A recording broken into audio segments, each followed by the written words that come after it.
नमस्कार। सत्यहिंदी.com के इस खास कार्यक्रम द विजय त्रिवेदी शो में आपका बहुत बहुत स्वागत है। इस समय देश में एक बड़े हिस्से में आजकल भारत माता की जय के नारे लग रहे हैं।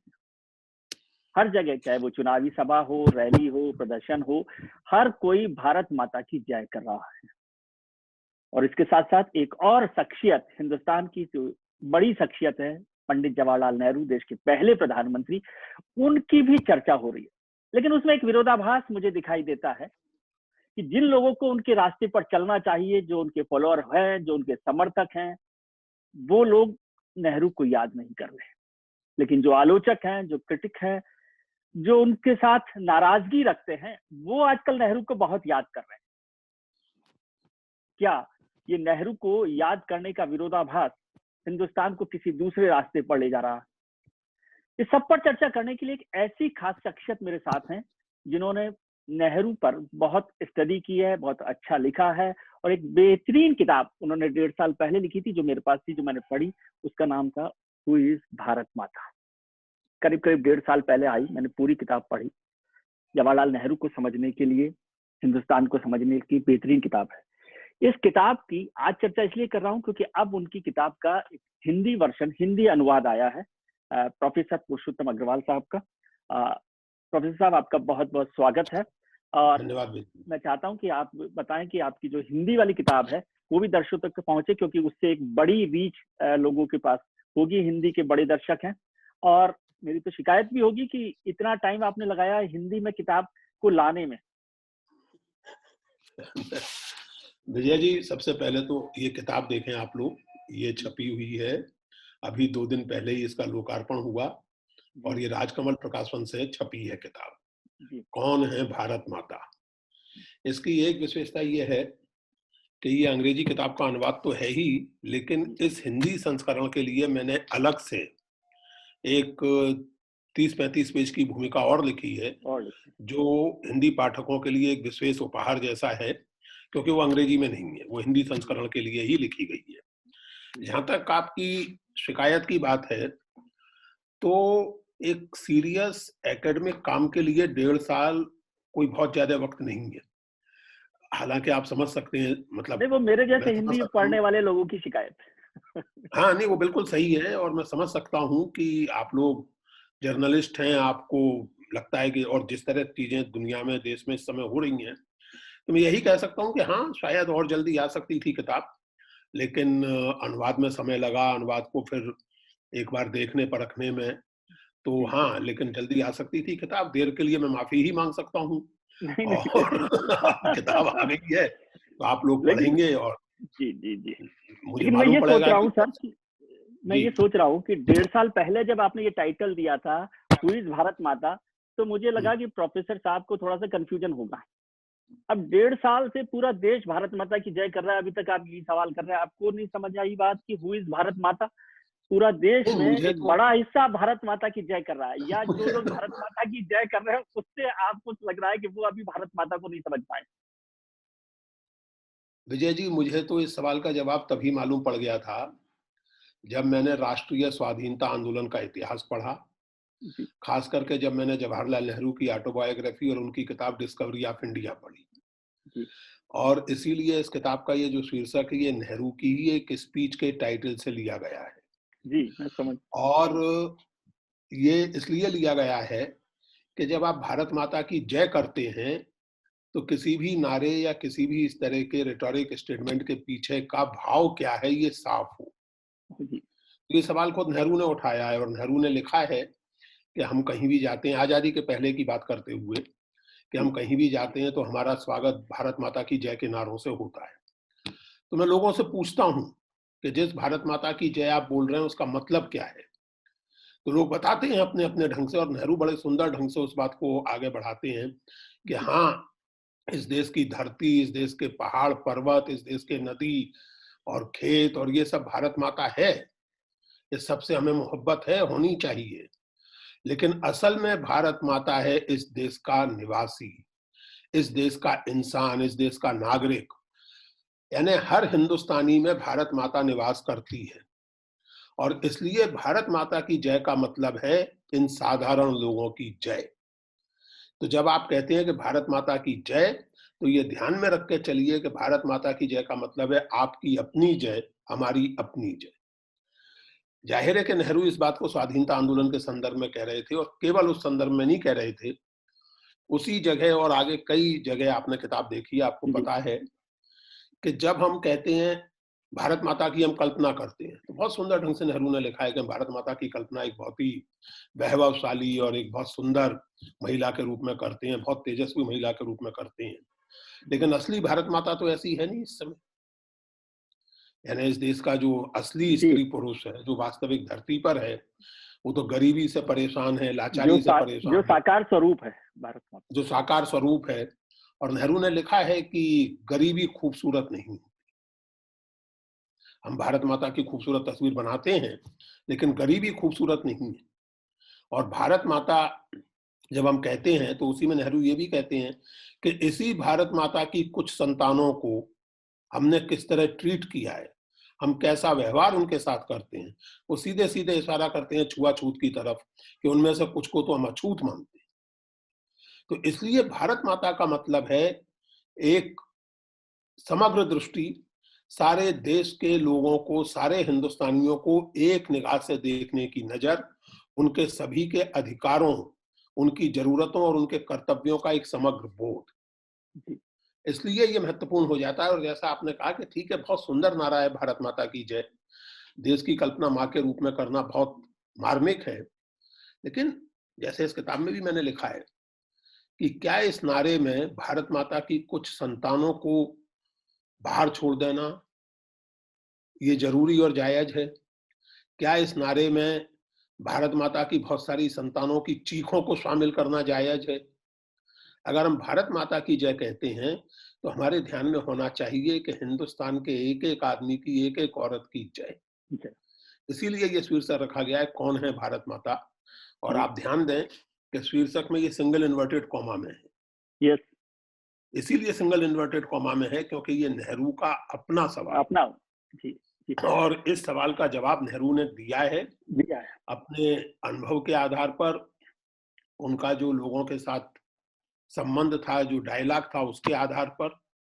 और ये लोगों को बताने की कोशिश की है कि जब आप कहते हैं भारत माता की जय, तो आपके मन में, आपके चित्त में ये बात साफ होनी चाहिए कि भारत माता की जय का मतलब है एक एक हिंदुस्तानी की जय। सब जैसे आपने जिक्र किया, नेहरू का जिक्र किया कि वो गरीबी को लेकर दुखी हैं और कहते हैं कि भारत माता का ये स्वरूप जो है दुखी करता है। 73 साल बाद भी भारत माता का स्वरूप वो का वही है। नेहरू की चिंताएं कुछ खत्म? मैं आपको बताता हूँ जी। देखिए, ऐसा है कि जब हम भारतीय स्वाधीनता की बात करें, तो कुछ चीजों को हमें कभी नहीं भूलना चाहिए। सन 47 में भारत स्वाधीन हुआ, और स्वाधीन हुआ 200 साल के औपनिवेशिक लूट के बाद। इसको लूट ही कहा जाना चाहिए, जो 200 साल में भारत में अंग्रेजी राज में हुआ, इंपीरियल राज में हुआ। अर्थशास्त्री उत्साह पटनायक और प्रभात पटनायक ने अनुमान लगाया है कि संभवतः $3.5 ट्रिलियन के बराबर की संपत्ति, बराबर की संपदा भारत से उन 200 सालों में खींची गई। अब इतिहासकार ब्रिटिश जनता को, अंग्रेजों को ये बता रहे हैं कि आपके देश के जो शानदार नगर हैं, जो सुख सुविधाएं हैं, उनका एक बड़ा हिस्सा, लंदन के, आधुनिक लंदन के निर्माण का बड़ा हिस्सा भारत से खींचे गए पैसे के आधार पर हुआ। ये भी सच है, इतिहासकार इस बात को जानते हैं कि इंग्लैंड में इंडस्ट्रियल रिवॉल्यूशन बिना इंग्लैंड के कॉलोनियल रूल के संभव नहीं थी। जो दुनिया भर में अंग्रेजों का साम्राज्य था, उसके चलते इंग्लैंड में इंडस्ट्रियल रिवॉल्यूशन इतनी तेजी से हो सका। ये सब लूट, सारी कॉलोनीज की, खासकर भारत की जो लूट थी, ये एक सच्चाई थी जो हमें सन 47 में मिली थी। सन 47 के कुछ ही समय पहले बंगाल में मैन मेड फेमाइन पड़ा था, मनुष्यों द्वारा निर्मित किया गया काल। वो कोई नेचुरल कैलेमिटी नहीं थी, प्राकृतिक आपदा नहीं थी। लेकिन ब्रिटिश और जो दूसरी यूरोपियन फौजें थी, उनको अनाज की सप्लाई जारी रहे, इसके लिए चर्चिल ने ये बाकायदा नीति बनाई थी कि सारा अनाज, सारा चावल जो है वो वहां भेजा जाए फौजों के लिए। मुझे नहीं पता कि नई पीढ़ी इस बात को जानती है या नहीं। बंगाल के काल में 30 लाख लोग मरे थे, और यूरोप की दृष्टि से जो दुनिया का इतिहास लिखा गया है उसमें इस बात पर बड़ा बल दिया जाता है, और सही बल दिया जाता है, कि हिटलर ने अपने गैस चैम्बर में 60 लाख यहूदियों को मार डाला। इसको हॉलोकॉस्ट कहते हैं। बहुत दुखद था, ये सही है, लेकिन 30 लाख लोगों को सरकारी पॉलिसी के तहत भूखा मार डालना, ये भी दुखद था, ये भी होलोकॉस्ट था, जिसकी चर्चा नहीं होती है। इसके पहले 1875 से लेकर 1900 तक माइक डेविस नाम के एक विद्वान है, उन्होंने इसका बाकायदा अध्ययन किया है। ब्रिटिश राज में जो ब्रिटिश शासन था उसमें विभिन्न देशों में पड़े अकालों का, उस किताब का उन्होंने नाम ही रखा है विक्टोरियन होलोकॉस्ट, और उसमें भारत जाहिर है कि सबसे महत्वपूर्ण है उस अध्ययन में। उन्होंने बताया है कि, और जो खुद अंग्रेजी सरकारों के और कंपनी के और दूसरे लोगों के दस्तावेज थे उसके आधार पर, विजय जी आप कल्पना करें कि उन 25 सालों में भारत में अंग्रेजी नीतियों के कारण पैदा हुए कृत्रिम अकालों में कम से कम 1.5 करोड़ लोग मारे गए थे, कम से कम। अभी आपके दर्शकों पर मैं छोड़ता हूं कि वो कल्पना कर लें कि 1875 से 1900 तक समूचे इंडियन सब कॉन्टिनेंट की आबादी क्या रही होगी, और 1.5 करोड़ का मतलब कितने परसेंट उसमें होता है। अब आपके सवाल पर मैं आता हूँ। सन 47 में मैं केवल एक उदाहरण दूंगा, उससे बहुत चीजें साफ हो जाएंगी। सन 47 में औसत हिंदुस्तानी की लाइफ एक्सपेक्टेंसी 31 साल थी। आज 70 साल बाद वो लगभग 70 साल ही है। लाइफ एक्सपेक्टेंसी का 70 साल के अरसे में लगभग 2.5 गुना बढ़ जाना, ये संभव ना होता अगर गरीबी वैसी ही होती जैसी सन 47 में। इसका ये मतलब कतई नहीं है कि आदर्श स्थिति बन गई, ये मैं बिल्कुल नहीं कह रहा हूं। बहुत कुछ हो सकता था जो नहीं हुआ। जितनी गरीबी बाकी है उतनी भी नहीं होनी चाहिए थी। लेकिन फिर भी हम जब असेसमेंट करें, ऐतिहासिक रूप से असेसमेंट करें, तो थोड़ा सा तथ्यों को ध्यान में रख के एक ऑब्जेक्टिव और इम्पार्शियल असेसमेंट करें। 31 साल की लाइफ एक्सपेक्टेंसी का लगभग 70 तक पहुंच जाना, विजय जी दुनिया के इतिहास को देखना चाहिए जरा, और डेमोक्रेसी बनाए रखते हुए। ये कोई हंसी खेल नहीं है, ये चमत्कार है लगभग, जिस पर हम हिंदुस्तानियों को बतौर हिंदुस्तानी के फख्र होना चाहिए। जो बात हम भारत माता की कर रहे थे, भारत माता के नारे की चर्चा कर रहे थे, आपने कहा कि हर हिंदुस्तानी, हर हिंदू, मुसलमान, औरत, आदमी, सब जो भारतीय है उसकी जय है। लेकिन अभी जो विवाद चल रहा है पॉलिटिकल, वो ये चल रहा है कि बहुत सारे हिंदुस्तानी जो है भारत माता की जय के नारे नहीं लगाते, और इससे बहुत सारे लोग नाराज हैं। इसको आप कैसे देखते हैं, क्या मायने इसका? सबको, सारे हिंदुस्तानी जो भारत माता की जय के नारे पर ऐतराज करते हैं, फ्रैंकली स्पीकिंग उनकी बात मुझे समझ में नहीं आती। उनको ये लगता है कि साहब ये एक इस्लाम विरोधी नारा है। तो एक बात हमें अच्छी तरह समझनी चाहिए कि बहुत सारी चीजें ऐसी हैं जिनको इस्लाम विरोधी कहा जा सकता है, उन पर उन्हें ऐतराज नहीं होता। दूसरी ओर जब आप इस तरह की एक आक्रामकता अपना लेते हैं कि साहब अगर आप भारत माता की जय नहीं बोलते, ये भी कोई बहुत अच्छी स्थिति नहीं है। एक एकोमोडेशन दोनों तरफ से होना चाहिए, दोनों तरफ से एक समझ की कोशिश होनी चाहिए। मैं आपको एक उदाहरण देता हूं। क्या वजह थी कि सुभाष बाबू ने जय हिंद का नारा प्रेफर किया भारत माता की जगह? क्या वजह थी?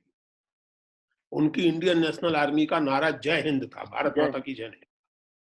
क्योंकि ठीक है, अब लोगों की कुछ भावना है, कुछ इस तरह की सोच है, तो उसके बदलने तक हम इसको चलाएंगे।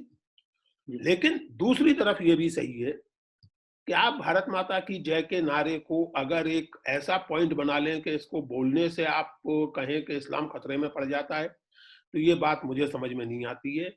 क्योंकि कोई भी धर्म हो, इस्लाम हो, ईसाइयत हो, हिंदू ट्रेडिशन हो, हमें ये ध्यान रखना होगा कि हर चीज जो है वो उतने किताबी ढंग से नहीं होती है। भारत माता की जय बोलने का मेरी समझ से जो थोड़ी बहुत जानकारी मुझे है, मुझे तो ये कहीं अर्थ नहीं लगता कि उसमें अल्लाह की शान में कोई गुस्ताखी हो रही। जी, लेकिन इसका क्योंकि मतलब इस ये तरह भी से है तो कि जो जिंदाबाद का नारा भी भारत माता जी, की जय नहीं बोल रहे, वो राष्ट्रवादी नहीं है, राष्ट्रद्रोही है। नहीं ऐसा मैं नहीं मानता, इसीलिए मैंने सुभाष बोस का नाम लिया। नहीं, लेकिन जो वो लोग सुभाष बोस ने ऐसी तो जय हिंद का नारा दिया था, अब हिंद को हाँ, तो हिंदू से जोड़ देंगे, फिर और ज्यादा मुश्किल हो जाएगा। नहीं तो अभियों तो सब कुछ को हिंदू से जोड़ देंगे, तो भारत शब्द जो है वही भरत से बना हुआ है। जी इंडिया शब्द भी हिंदिया से बना हुआ है। जी इंडिया जो अंग्रेजी का शब्द है वो लैटिन इंडिया से बना है, और लैटिन इंडिया जो है वो पर्शियन हिंदिया से बना है, हिंद से बना है। हिंद से बना। तो अब इसका तो कोई क्या कर सकता है, हिंदू शब्द ही फारसी का शब्द है। तो देखिए इसीलिए मैंने कहा ना कि जब थोड़ा बहुत हम लोग सोच समझ के चलें, थोड़ी सी खुलापन रखें, कुछ चीजों को ध्यान में रखें, तो ये बातें लगभग मतलब हमें क्या कहूं, अबूझ लगने लगती है, पागलपन की सी लगने लगती सर, है। नेहरू का अब जिक्र इस तरह करें। देखिए, जैसे जी कुछ देशों जी में फादरलैंड कहते हैं, जी रूस में चलन है फादरलैंड कहने का, बादल का। कुछ दूसरे देशों में मदरलैंड कहने का चलन है। अब साहब हम फादरलैंड नहीं कहेंगे, मदरलैंड ही कहेंगे, या मदरलैंड नहीं कहेंगे फादरलैंड। मुझे नहीं लगता कि इन चीजों को इतना बड़ा इशू बनाने की कोई जरूरत होती है। जी सर, नेहरू की बात करें, क्योंकि किताब में नेहरू पर पूरा का पूरा आपने स्टडी किया है, बहुत सारे लेख लिखे हैं। मुझे थोड़ा सा ये कंट्राडिक्शन समझाइए कि जो लोग नेहरू के समर्थक माने जाते हैं, जो नेहरू के रास्ते पर चलने का दावा करते हैं, वो लोग नेहरू को याद नहीं कर रहे, और जो लोग नेहरू के विरोधी माने जाते हैं, नेहरू के आलोचक माने जाते हैं, वो हर दिन नेहरू को याद करते हैं। क्या खेल है? देखिए नेहरू समर्थक से मेरा ख्याल है आपका मतलब है कांग्रेस पार्टी, जी। क्योंकि नेहरू समर्थक तो मैं भी हूँ, हम्म, और भी बहुत से लोग हैं समर्थक उस अर्थ में अगर कहें। मतलब समर्थक का कांग्रेस मतलब को ये नहीं कह कि लें। मैं जी जी कि समर्थक का मतलब ये नहीं है कि मैं नेहरू जी की हर बात का समर्थन करता हूँ, जी लेकिन नेहरू जी को एडमायर मैं करता हूँ, नेहरू जी के योगदान को बेहद महत्वपूर्ण मानता हूँ। मेरा कांग्रेस पार्टी से कोई लेना देना नहीं, लेकिन मैं नेहरू जी का प्रशंसक हूँ। आपका सवाल बिल्कुल सही है। जो नेहरू की विरासत के दावेदार हैं, जी जो मानते हैं कि उनकी पार्टी गांधी नेहरू की पार्टी है, ये सवाल विजय जी आपको कभी कांग्रेस प्रवक्ता कोई मिले तो उनसे पूछना चाहिए कि आप नेहरू को क्यों भूल गए हैं। मैंने तो जो परसों कार्यक्रम हुआ आपको याद होगा, उसमें मैंने ये कहा भी था कि जब इस पुस्तक का कन्नड़ अनुवाद रिलीज हुआ था, जी जी तो उस कार्यक्रम में एक कांग्रेसी नेता ने ही मुझसे कहा था कि sir we have forgotten Nehru, they have not. जी बड़े दर्द के साथ उन्होंने कहा था। जी तो अब ये ऐसा क्यों है, मैं नहीं जानता कि कांग्रेसी ऐसा क्यों करते हैं। संभवतः उसका कारण ये है कि कांग्रेस में दुर्भाग्य से पिछले कई वर्षों में विचार की परंपरा कमजोर होती चली गई। मैंने इस किताब में भूमिका में लिखा भी जी है इस बात पर, मैंने जी जो आप सवाल पूछा मैंने उस पर विचार किया है। जी और उस विचार करने के क्रम में मैंने हिंदी के बड़े कवि श्रीकांत वर्मा की एक पंक्ति याद की है कि कौशल में विचारों की कमी है। पूरी पंक्ति इस प्रकार है कि कौशल चल नहीं सकता महाराज, कौशल में विचारों की कमी है। कमी है। तो कांग्रेसियों को इस पर विचार करना चाहिए कि कौशल चल नहीं सकता महाराज, कौशल में विचारों की कमी है। कमी। जो लोग याद करते हैं वो इसलिए करते हैं कि वो जानते हैं, यानी जिस अर्थ में याद करना आप कंट्रास्ट कर रहे थे, विरोधी, वो इसलिए करते हैं कि वो ये जानते हैं कि उनके तमाम प्रयत्नों के बावजूद नेहरू अभी भी जन स्मृति से, पॉपुलर मेमोरी से उस तरह गायब नहीं हुए हैं जैसे वो चाहते थे। ज्यादा गहरी बात यह है कि नेहरू की जो भारत संकल्पना थी, आइडिया ऑफ इंडिया था, उससे इन लोगों की भारत संकल्पना का बुनियादी विरोध है। क्योंकि नेहरू की भारत संकल्पना एक इंक्लूसिव नेशनलिज्म की थी, एक डेमोक्रेटिक नेशनलिज्म की थी, एक साइंटिफिक सोच, एक रैशनल सोच की थी। इन लोगों की भारत कल्पना इन सब चीजों पर नेहरू के खिलाफ जाती है, उस संकल्पना के खिलाफ जाती है। तो नेहरू का विरोध किसी व्यक्ति का विरोध नहीं है, या नेहरू पर जो हमले हैं, नेहरू पर जो नेहरू की जो निंदा है, वो किसी व्यक्ति की निंदा होती तो इतनी चिंता की बात नहीं होती। वो उस थॉट। आइडिया ऑफ इंडिया की निंदा है, वो उस आइडिया ऑफ इंडिया को खारिज करना है, जिसके बारे में मेरा ये मानना है कि उसके बिना मुल्क चल नहीं सकता। सर आप और बहुत सारे लोग, ज्यादातर लोग मानते हैं कि हिंदुस्तान के आधुनिक आधुनिक भारत के निर्माता के तौर पे नेहरू को देखते हैं, हिस्टोरियन भी देखते हैं काफी लोग। लेकिन अभी जो मैं देख रहा हूँ, मुझे लगा कि ये तो बहुत बड़ी गड़बड़ कर दी इनके चक्कर में, नेहरू के चक्कर में देश बर्बाद हो गया। अभी सारी बात हो रही है कि ये पीएसयू जो हैं, इतने बड़े व्हाइट एलिफेंट इनको बोलते हैं ना शायद आप, कि मैं व्हाइट नहीं एलिफेंट बोलता, बना मैं नहीं बोलता मतलब हूँ, जो बोलते हैं हमारे सिस्टम में जो लोग बोलते हैं हाँ कि हाँ। व्हाइट एलिफेंट बना दिए, अब उसका झेलते झेलते हम लोग यहाँ पहुंच गए कि अब उनको बंद करने की नौबत आ गई। देखिए, मैंने इस पर एक ट्वीट किया था, वही मैं आपके सामने दोहरा देता हूँ। और वो ट्वीट ये था कि अगर नेहरू ने ये व्हाइट एलिफेंट ना बनाए होते तो आज के प्रधानमंत्री बेचते क्या? आज आप ताबड़तोड़ बेचे जा रहे हैं, क्या बेच रहे हैं आप? वो तो देश की जरूरत के लिए पुरखे बेच रहे हैं ना, कि उन्होंने इतने बड़े पुरखे व्हाइट एलिफेंट बना दिए। पुरखे बना के रख गए और आप बेच रहे हैं, यानी एलआईसी आप बेच रहे हैं और तमाम चीजें आप बेच रहे हैं, क्योंकि आपके पास बनी हुई चीजें मौजूद हैं, इसलिए आप बेच पा रहे हैं। और जब जो सो कॉल्ड लेकिन वो व्हाइट गैर एलिफेंट, जरूरी चीजें हैं ना, वो कह रहे हैं। मैंने देखिए, जिनको आप व्हाइट एलिफेंट कह रहे हैं उन्हीं को कुछ लोग नवरत्न भी कहते हैं। जो नवरत्न कंपनियां हैं वो भी उन्हीं कोट अनकोट व्हाइट एलिफेंट्स में ही आती है। उसी व्हाइट एलिफेंट में एक ओएनजीसी था, जब दुनिया में कोई सोच भी नहीं रहा था, नव स्वाधीन देश कोई सोच भी नहीं रहा था कि हम ऑयल एक्सप्लोरेशन करें, और नेहरू से कहा गया था कि ऑयल एक्सप्लोरेशन तो असम में ब्रिटिश कंपनियां कर ही रही हैं, आपका इस चक्कर में पड़ते हैं। 1873 में वो ब्रिटिश कंपनी बन गई थी जो ऑयल एक्सप्लोर कर रही थी। नेहरू ने कहा नहीं, थैंक यू वेरी मच, आप करते रहिए। आगे चल के उस कंपनी का जो हुआ वो एक अलग किस्सा है, लेकिन नेहरू ने कहा कि नहीं, भारत के अपने ऑयल एक्सप्लोरेशन के सिस्टम होंगे, होने चाहिए। तो ऑयल एक्सप्लोरेशन करने वाली कंपनी व्हाइट एलिफेंट है। आप जो आपके मतलब किसी भी तरह के इंफ्रास्ट्रक्चर के लिए जो बुनियादी जरूरत है, प्रोसेस्ड स्टील संभव करने वाला भिलाई व्हाइट एलिफेंट है। दिक्कत यह है विजय जी कि बहुत सारे लोगों को यह लगता है कि सब कुछ प्राइवेट हो तो सब बढ़िया चलेगा। ऐसा होता नहीं है। नेहरू दूरदर्शी थे, वो ये जानते थे कि प्राइवेट और पब्लिक दोनों को चलना पड़ेगा। इसीलिए नेहरू ने इस किताब में एक लेख संकलित है और मैं आपके पाठकों से निवेदन करूंगा कि वो उसको पढ़ें। इकोनॉमिक्स का पहला नोबेल प्राइज जिन सज्जन को मिला, यान टिनबर्जन, उनका एक लेख इस किताब में है जिसमें वो लिखते हैं कि, और वो लेख वो लिख रहे हैं नेहरू के जन्म शताब्दी वर्ष यानी 1989 में, नेहरू के निधन के 25 साल बाद। और वो उसमें लिख रहे हैं यान टिनबर्जन कि कुल मिलाकर के पिछले कुछ वर्षों में जो देश दुनिया की आर्थिक स्थिति है उसको देखते हुए लगता है कि नेहरू अपने समय के सभी राजनेताओं से ज्यादा दूर की देख रहे थे, क्योंकि उन्होंने कैपिटलिज्म की जो एक कंप्लीटली अनरेगुलेटेड इकोनॉमी है उससे भी दूर रहने की कोशिश की, और सोशलिज्म की जो एक बहुत ही ज्यादा रेगुलेटेड, बहुत कंट्रोल्ड इकोनॉमी है उससे भी दूर रहने की कोशिश की। तो वो व्हाइट एलिफेंट उसी इकोनॉमी, उसी सोच के तहत बनाए गए थे, जिन्हें बेच करके आज आप किसी तरह चीजें चला पा रहे हैं। लोकार्पण समारोह में जावेद अख्तर साहब, ठीक है, जावेद अख्तर साहब ने एक सवाल किया था जो मैं मौजूद समझता हूँ। वो था कि नेहरू ने और उस वक्त की सरकार ने हायर एजुकेशन पर बहुत फोकस किया और आईआईटीज और आईआईएम्स पर काम किया, लेकिन प्राइमरी एजुकेशन पर काम नहीं किया गया।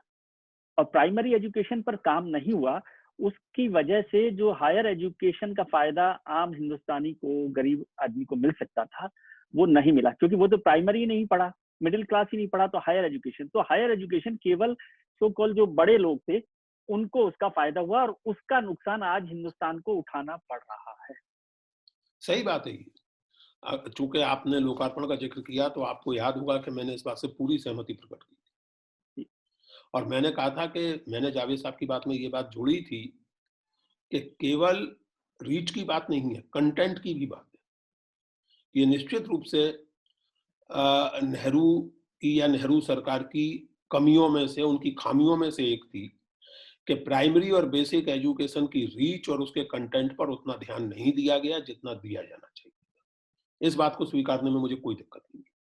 देखिए विजय जी, आपने तो किताब देखी है, लेकिन आपके दर्शकों के लिए ये किताब मेरे द्वारा नेहरू का असेसमेंट नहीं है, नहीं। एक हद तक है क्योंकि दोनों भूमिकाओं में वो असेसमेंट इम्प्लिसिट है, लेकिन ये किताब मेरे द्वारा नेहरू का एक पूरा असेसमेंट नहीं है। हालांकि इसके अंग्रेजी और अब हिंदी संस्करण पर भी जिस तरह की प्रतिक्रियाएं हैं, जिस तरह का उत्साहपूर्ण स्वागत फिर है, उसे नेहरू पर चर्चा का एक मौका मिलता है क्योंकि नेहरू को समझने का आपने रास्ता हाँ, दिखाया मैं है कह रहा हूँ, ये। तो उससे ये जरूर मैंने तय किया है कि अब एक अलग किताब मैं छोटी सी लिखूंगा जिसमें मैं अपना खुद का असेसमेंट, उसमें नेहरू के लिखे हुए लेख नहीं होंगे, उसमें नेहरू पर लिखे हुए लेख नहीं होंगे, वो उस अर्थ में मेरी किताब होगी जिसमें नेहरू की नीतियों के सही गलत, उनकी सफलताओं विफलताओं का मैं अपने ढंग से एक ऐतिहासिक आकलन करने की कोशिश करूंगा। लेकिन आपके सवाल के जवाब में ये मानने में कोई दिक्कत किसी व्यक्ति को नहीं होनी चाहिए, किसी समझदार व्यक्ति को, कि प्राइमरी एजुकेशन की उपेक्षा एक बहुत बड़ी गलती है, इसमें कोई संदेह नहीं। एक चैप्टर बड़ा महत्वपूर्ण है, मतलब सारे ही चैप्टर आपके महत्वपूर्ण है, आपने उसमें हिंदुइज्म पर चर्चा की है। अब आजकल हिंदुइज्म पर बहुत चर्चा हो रही है, थोड़ा सा ज्ञान दीजिए, क्या है ये हिंदुइज्म? नहीं, वो जिस चैप्टर मैं की तो आप बात करते हैं वो गलती से पैदा हिंदू धर्म में हो गया हूँ, इसलिए मैं हिंदू हूँ। बाकी थोड़ा समझाइए मुझे क्या है। नेहरू ने ऐसा कभी नहीं कहा। नेहरू इतने बेवकूफ और बदतमीज नहीं थे कि ऐसी बात कहें। ये इस किताब में मैंने सप्रमाण दिखाया है। मैंने क्या दिखाया है, पढ़े लिखे लोग, स्कॉलर लोग तो इसको बहुत पहले से जानते थे, लेकिन हम सबको आभारी होना चाहिए एल्ट न्यूज पोर्टल का और प्रतीक सिन्हा का कि उन्होंने इस बात को व्यापक पब्लिक स्पेस में रख दिया है। ये नेहरू से चिढ़ करके नेहरू का वर्णन करते हुए एक हिंदू सभाई नेता थे खरे साहब, उन्होंने कहा था, और उसे फिर जो अफवाह तंत्र इस देश में चलता है उसके जरिए नेहरू पर चिपका दिया गया।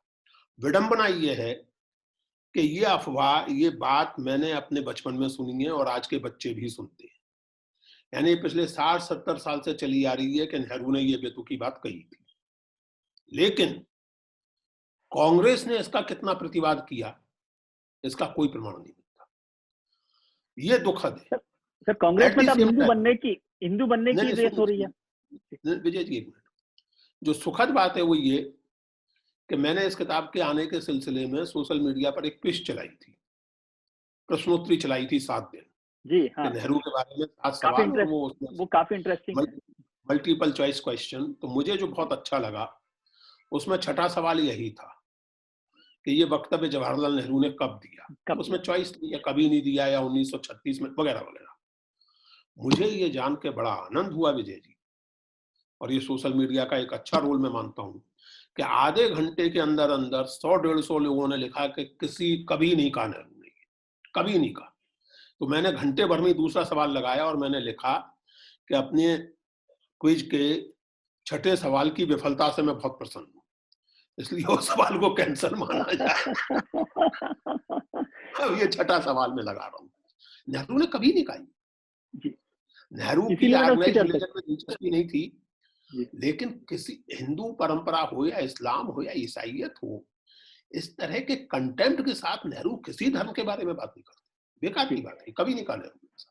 लेकिन आजकल कांग्रेस में तो सर हिंदू बनने की बड़ी दौड़ चल रही है, और जो एक सेक्युलर फेस कांग्रेस का माना जाता था हिंदुस्तान की पॉलिटिक्स का, वो अब तो बस जनेऊ कुर्ते के ऊपर, जैसे आप जिक्र कर रहे थे, पहनने की कसर रह गई है। देखिए एक बात और, ये बहुत गंभीर सवाल है।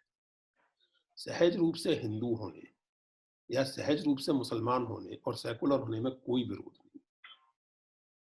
हिंदुस्तान में सेकुलरिज्म शब्द का मतलब पॉलिटिकली नास्तिक होना नहीं होता। हिंदुस्तान में सेकुलर होने का मतलब हिंदू धर्म या इस्लाम या ईसाइयत किसी से दूर हो जाना नहीं होता। हिंदुस्तान में सेकुलरिज्म शब्द का जो कांग्रेस के पॉलिटिकल डिस्कोर्स में आजादी के पहले जो अनुवाद किया गया वो सबसे सुंदर अनुवाद था, सर्वधर्म समभाव। सभी धर्मों के प्रति एक आदर का या एक सम्मान का भाव जिसमें आलोचना का अधिकार शामिल है। मैं व्यक्तिगत रूप से ये मानता हूं कि अगर मैं किसी का सम्मान करता हूं, किसी का आदर करता हूं, तो इसका ये मतलब नहीं है कि मैं आलोचना नहीं करता। इस किताब की भूमिका में भी, जबकि ये किताब उस तरह से आकलन की नहीं है, आप देख सकते हैं, आपने तो पढ़ी है किताब, इसमें नेहरू की आलोचना भी, मेरे लिखे हुए में नेहरू की आलोचना। तो उसी तरह सेकुलरिज्म का मतलब धर्मों को उठा के फेंक देना नहीं होता है। दूसरी, नेहरू या मेरे जैसे व्यक्ति की समस्या क्या है, जब आप धर्म का पॉलिटिकल इस्तेमाल करते हैं और जब धर्म को आप एक एक्सक्लूसिविस्ट नेशनलिज्म का आधार बनाते हैं, जब कोई सज्जन ये कहते हैं कि साहब कोई हिंदू तो देशद्रोही हो ही नहीं सकता, तो ये बहुत अटपटी बात हो जाती है। क्योंकि अगर आप पिछले 6-7 साल में ही उन लोगों की एक सूची बना के देख लें जो मिसाल के तौर पर पाकिस्तान के लिए जासूसी करते पकड़े गए, तो मेरा ख्याल है, मैं गलत नहीं कह रहा अगर मैं ये कह रहा हूं तो उसमें से 90% जन्म से हिंदू ही है, और उनमें से 2-1 तो परम राष्ट्रवादी पार्टी के कार्यकर्ता भी हैं, जिनको इस आरोप में गिरफ्तार किया गया कि वो पाकिस्तान के लिए जासूसी कर रहे थे। लेकिन आप कहेंगे कि साहब हिंदू तो देशद्रोही हो ही नहीं सकता, ये बेवकूफी की बात है, गलत बात है। नहीं, लेकिन जो और इसी सर तरह सुनिए, आपने चूंकि बहुत महत्वपूर्ण सवाल पूछा है, आप सेकुलर हैं इसका ये मतलब नहीं है कि आप हिंदू होने पर लज्जित होने लगे, लेकिन एट द सेम टाइम इसका ये मतलब भी नहीं है कि आप असली मुद्दों की राजनीति छोड़कर, जो बात मैंने कही कि चूंकि वो पतला जनेऊ पहनते हैं तो मैं मोटा पहनूं और मोटे से भी ऊपर कुर्ते के ऊपर पहनूं, मुझे इससे कोई फर्क नहीं पड़ता, आपको पहनना है पहनिए, लेकिन मैं ये जानता हूं कि इससे पॉलिटिक्स में आप कुछ हासिल नहीं कर पाए। पॉलिटिक्स में अगर आपको हासिल करना है तो वो है आप असली मुद्दों पर, चीजों का जो जेन्युइन मुद्दे हैं उन पर फोकस कीजिए, गवर्नेंस के मुद्दे जो उन पर फोकस कीजिए, कल्चर के जो सही मुद्दे हैं कल्चर के उन पर फोकस कीजिए। मतलब मौनी अमावस्या पर स्नान की जरूरत नहीं है प्रयागराज में? नहीं, वो जिनको करना है करे, उसमें मुझे ऐतराज भी नहीं है। देखिए मेरी बात समझ लीजिए अच्छी तरह, मैंने आपसे कहा कि I am indifferent to this. मैं नाम लेकर ही अगर बात करें तो मैं राहुल गांधी या प्रियंका गांधी या किसी भी कांग्रेसी नेता की इस बात के लिए आलोचना भी नहीं करूंगा कि उन्होंने ऐसा किया, और इस बात के लिए मैं उनके ऊपर न्योछावर भी नहीं हो जाऊंगा कि उन्होंने ऐसा किया। मुझे इससे कोई फर्क नहीं पड़ता। गांधी जी जीवन भर किसी मंदिर में नहीं गए, काशी विश्वनाथ में गए थे जब वो शुरू में, उसके बाद मेरी जानकारी में जीवन में किसी मंदिर में नहीं गए। जिससे गांधी जी कुछ कम हिंदू हो गए क्या? इसके फर्क पड़ता है। गांधी की लेकर नाराजगी उनके हिंदू होने को रही एक जमाने तक, कि लोग मानते रहे कि वो हिंदू परंपरा को मानते रहे। हालांकि हत्या जब हुई तो वो उनको हिंदू विरोधी मानकर हत्या उनकी हुई। खैर, वो तो अपना अपना समझने का तरीका है। एक और सवाल मैं करना चाहता हूँ, क्योंकि वक्त कम है। आपके साथ बात करने में तो अलग आनंद है, ज्ञान मिलता रहता है। ये जो झरना है ना आपका, उसमें मेरी जो अंजलि है वो बहुत छोटी है, आपके ज्ञान के झरने में पानी बहुत आता है। तो एक चैप्टर है सरदार पटेल को लेकर, और नेहरू और सरदार पटेल की चर्चा किए बिना नहीं हो सकता। कि दो बड़े नेताओं को अब कद में एक से ऊपर एक करना, और नेहरू और पटेल को, क्योंकि आपने पटेल का जिक्र उसमें पूरा चैप्टर में जिस तरह से किया है कि पटेल ने नेहरू के लिए क्या लिखा है, आजादी के बाद की हिस्से में भी सरकार में किस तरह से वो ध्यान दे रहे हैं, ये सब बातें, कुछ कंफ्यूजन है क्या? खुद पटेल ने उस लेख में जिसकी आप बात कर रहे हैं वो लेख पटेल का है जी। खुद उस लेख में खुद पटेल ने लिखा है कि कुछ लोग जानबूझकर निहित स्वार्थों के कारण मेरे और आपके बीच मतभेद की कल्पना करते हैं, लेकिन हम दोनों का सारा जीवन ऐसे ही गुजरा है कि हम दोनों ने एक दूसरे के व्यूज को एकोमोडेट किया है। एक दूसरे के व्यूज को एकोमोडेट करने का मतलब हम लोग जानते हैं विजय जी कि आप किसी बात को कह रहे हैं, मैं किसी बात को कह रहा हूं, नहीं तो बीच का कोई रास्ता निकाला जाए। यहाँ भाई चलिए आपकी बात यहाँ तक मैं मानता हूं, तो आप पलट के कहेंगे ठीक है पुरुषोत्तम जी, मैं भी आपकी बात यहाँ तक मान लेता हूं। नेहरू और पटेल का संबंध दो बहुत बड़े व्यक्तियों का, बहुत सच्चे देशभक्तों का परस्पर संबंध था, जिन्होंने दोनों ने अपने मतभेद कभी छुपाए नहीं। मतभेद गांधी और नेहरू ने भी आपस में कभी छुपाए नहीं। सुभाष बोस ने भी बाकी कांग्रेसी नेताओं से अपने मतभेद कभी छुपाए नहीं। लेकिन मैं केवल इतना कहना चाहता हूं नौजवानों से खास करके कि अपने छोटेपन को बड़े लोगों पर आरोपित नहीं करना चाहिए। पटेल ने लिखा है कि ये बिल्कुल सही था। सन 48-49 को गांधी जी के निधन के बाद पटेल ने ये लिखा है कि ये बिल्कुल सही था कि आजादी के बाद नेहरू हमारे नेता बने। पटेल ने ये भी लिखा है कि he is the hero of our legions. Legions Roman मुहावरे से लिया गया शब्द है। रोमन सेना में जो सबसे बढ़िया योद्धा होते थे, एलीट वॉरियर्स जो होते थे, उनको लीजियंस कहा जाता। और पटेल कह रहे हैं कि नेहरू एलीट वॉरियर्स में भी सबसे एलीट लीडर है उनके। दूसरी ओर नेहरू ने जब औपचारिक चिट्ठी लिखी पटेल को मंत्रिमंडल में शामिल होने के लिए अंतरिम सरकार में, तो उसका पहला वाक्य है, विजय जी, कि ये केवल एक औपचारिकता है जो मुझे प्रधानमंत्री के नाते पूरी करनी है। आपके बिना सरकार की कल्पना कैसे की जा सकती। नेहरू प्रधानमंत्री थे उस तरह से पद में, पटेल उप प्रधानमंत्री थे। समकालीनों ने इस बात को नोट किया है कि नेहरू कभी पटेल को बुलाते नहीं थे।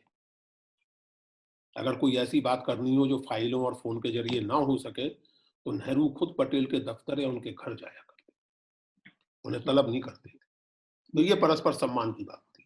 जी सर, इसमें थोड़ा सा मुझे एक कोई पुस्तक में मैं पढ़ रहा था, शायद रामचंद्र गुहा जी की किताब में, उसमें उन्होंने जिक्र किया है नेहरू और पटेल के जो विरोध थे, आपस में मतभेद थे, उसको लेकर कि जब आप आजादी के बाद की बात कर रहे हैं कि गांधी की हत्या से पहले मतभेद इस स्तर तक पहुंच गए थे कि वो दोनों लोग इस्तीफा देने के लिए तैयार हो गए थे सरकार में। और गांधी की हत्या के दिन या उससे एक दिन पहले पटेल ने गांधी से मुलाकात की और बताया कि भाई मैं नहीं चल सकता इनके साथ, और गांधी ने कहा था कि हम 2 दिन बाद इस पर मुलाकात करेंगे। क्या ये बात ठीक है? ये सही है।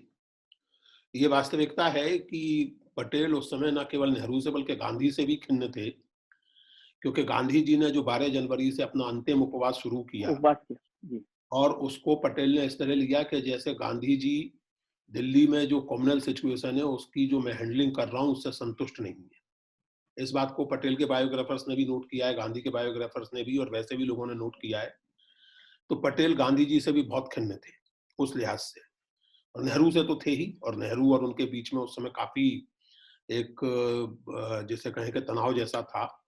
और दोनों ही चूंकि गांधी जी को बापू मानते थे, दोनों गांधी जी को अपना एक तरह से अभिभावक मानते थे, तो दोनों ने गांधी जी से ये कहा था कि दूसरा चला ले सरकार, में इस्तीफा दे देता हूं। नेहरू ने कहा था कि पटेल चला लें, पटेल ने कहा था कि दोनों ने इस्तीफा देने की बात की थी। हम साथ साथ नहीं चल सकते। लेकिन कहने की जरूरत नहीं है कि गांधी हत्या के बाद चीजें सारी की सारी बदल गई। वो उसमें लिखा भी है, आपने भी इस बात का जिक्र किया है। उसके बाद देखिए, मैं आपको एक चीज और बताऊं, जब बंगाल में, पूर्वी बंगाल यानी जो उस समय पूर्वी पाकिस्तान हो गया था और आज बांग्लादेश, और पश्चिमी बंगाल, वहां जब सांप्रदायिक तनाव फिर से भड़का बहुत तेजी से सन 48-49 में, तो विजय जी इस बात पे ध्यान दीजिए कि नेहरू ने पटेल को पत्र लिखा, पटेल को, और कहा कि मेरी इच्छा अब ये है कि मैं इस्तीफा दे दूं और बापू की तरह बंगाल में जाके गांव-गांव घूमकर सांप्रदायिक शांति स्थापित करने का प्रयत्न करूं। लेकिन पटेल ने मना किया उनका। ये पत्र उन्होंने